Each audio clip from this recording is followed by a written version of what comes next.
Yeni bir videodan herkese tekrardan selamun aleyküm. Bugünkü videomuzda da yine gündemdeki gelişmeleri sizlere aktarmaya devam edeceğim. Kıymetli dostlar, bugünkü videomuza geçmeden önce algoritmamız açısından beğeni ve yorumlarınız oldukça önem arz etmekte.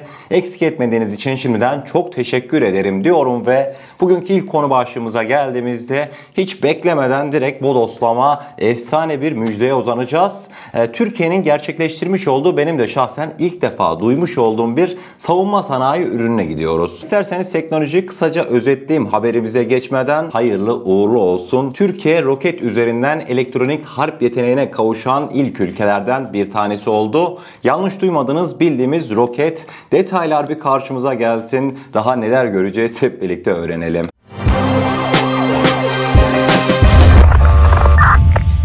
Türk Silahlı Kuvvetleri tarafından uzun yıllardır kullanılan TR-122 roketi artık sadece hedef imhasında kullanılmayacak.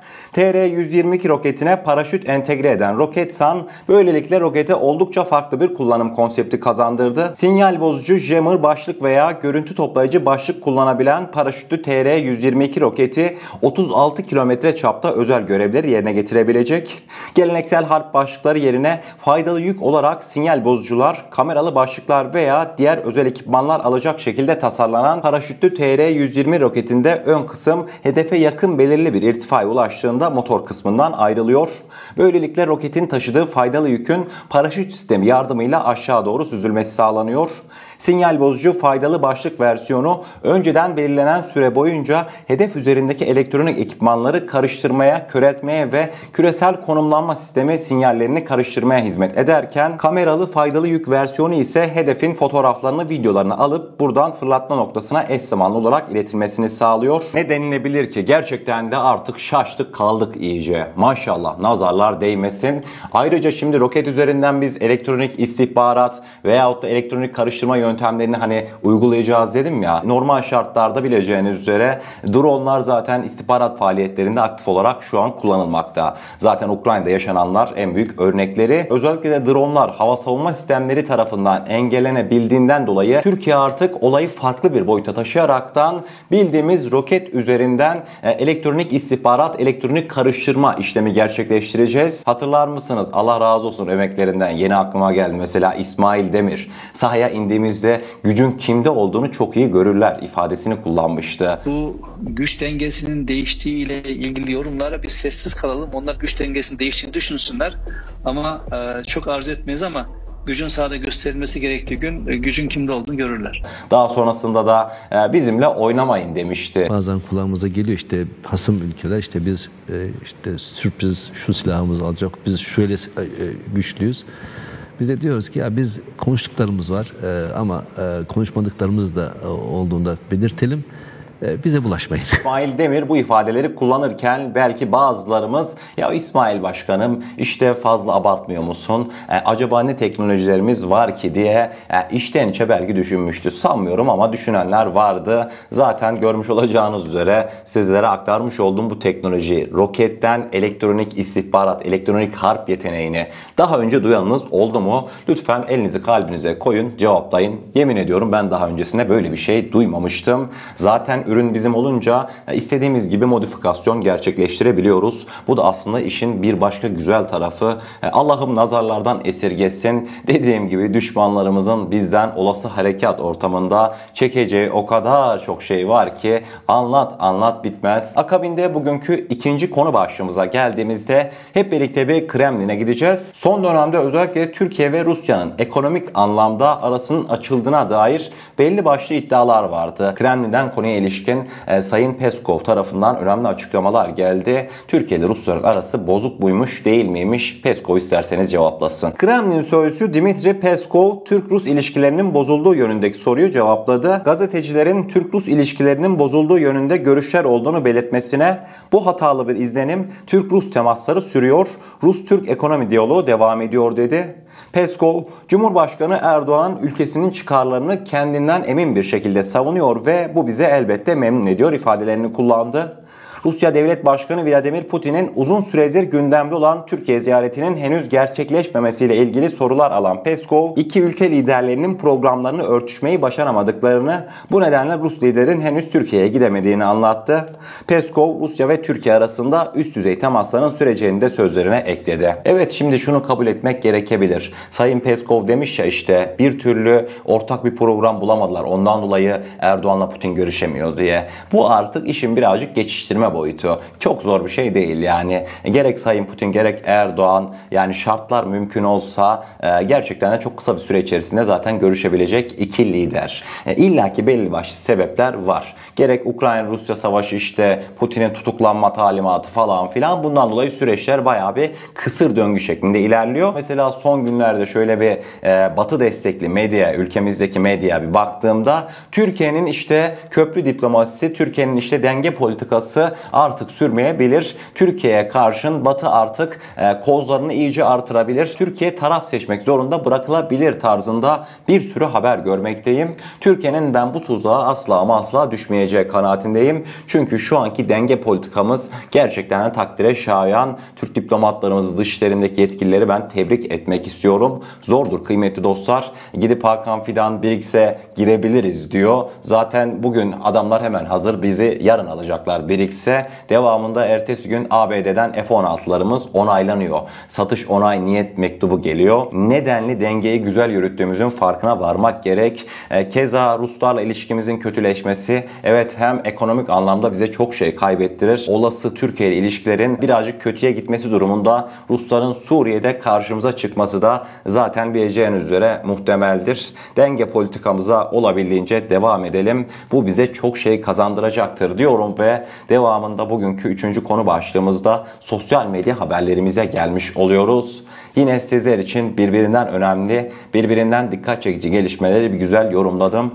İsterseniz detaylar bir karşımıza gelsin. Bugün sosyal medyada neler yaşandı hep birlikte öğrenelim. Bugünkü sosyal medya haberlerimize ilk olarak bir Yunanistan Başbakanı Kyriakos Mitsotakis'in Türkiye'ye ilişkin yapmış olduğu açıklamalara gideceğiz. Yunanistan Başbakanı Mitsotakis Türkiye'ye ilişkin konuşurken Türkiye'ye karşı saf değiliz dedi. Açıklamalarının devamında Türkiye ile iklimin iyileşmesi, ihlallerin olmaması, kışkırtıcı söylemlerin tamamen olmasa da önemli ölçüde azalması, göç konusunda iyi işbirliği yapmamız Türkiye'nin pozisyon değiştirdiği anlamına gelmiyor ve egemenliği ve Yunan egemenlik haklarını doğrudan sorgulayan bir revizyonizmi her zaman gizlemiyor diyebilirim. Biz saf değiliz. Eğer saf olsaydık Fransızlardan gemi almazdık diye açıklamalarını sonlandırmıştı Mitsotakis. Hazır Yunanistan'a gitmişken Yunan medyasında özellikle de Amerika Birleşik Devletleri'nin Türkiye'ye satışını onayladığı F-16 Blok 70'lerin yansıması sürüyor.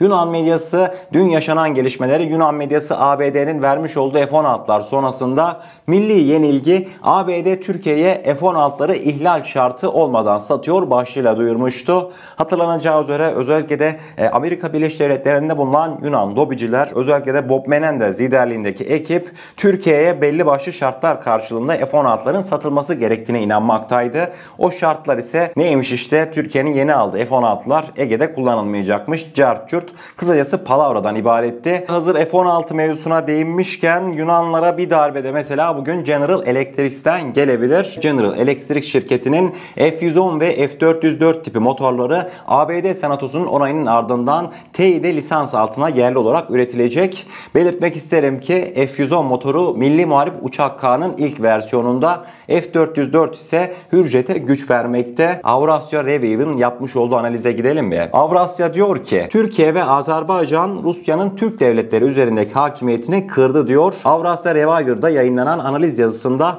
Türkiye ve Azerbaycan'ın itici gücünü oluşturduğu Türk Devletleri Teşkilatı'nın tüm Kafkasya ve Orta Asya'da büyük bir savunma ve finans gücü haline geldiğine değinildi. Aslında birçoğunuzun haberi vardır ama dün mesela Sayın İlham Aliyev'in ağzından bal damlamaktaydı. Türk Devletleri Teşkilatı'na ilişkin, Kuzey Kıbrıs Türk Cumhuriyeti'ne ilişkin çok önemli açıklamalar yapmıştı. Mesela dikkat çekici bir ifadesi vardı. Açık açık zaten Kuzey Kıbrıs Türk Cumhuriyeti'nin Türk Devletleri Teşkilatı'na asil üye olmasını istediğini belirtti. Fakat devamında da İlham Aliyev, gün gelecek dünyanın tüm sorunları Türk Devletleri Teşkilatı ile istişare yoluyla çözülecektir diye oldukça bomba bir ifade kullanmıştı. Gerçekten sizlere bu haberi aktarırken içim kıpır kıpır oldu. İnşallah bizler o günleri görürüz. Almanya'da Ermeni örgütlerinin bir organizasyonu düzenlenmişti.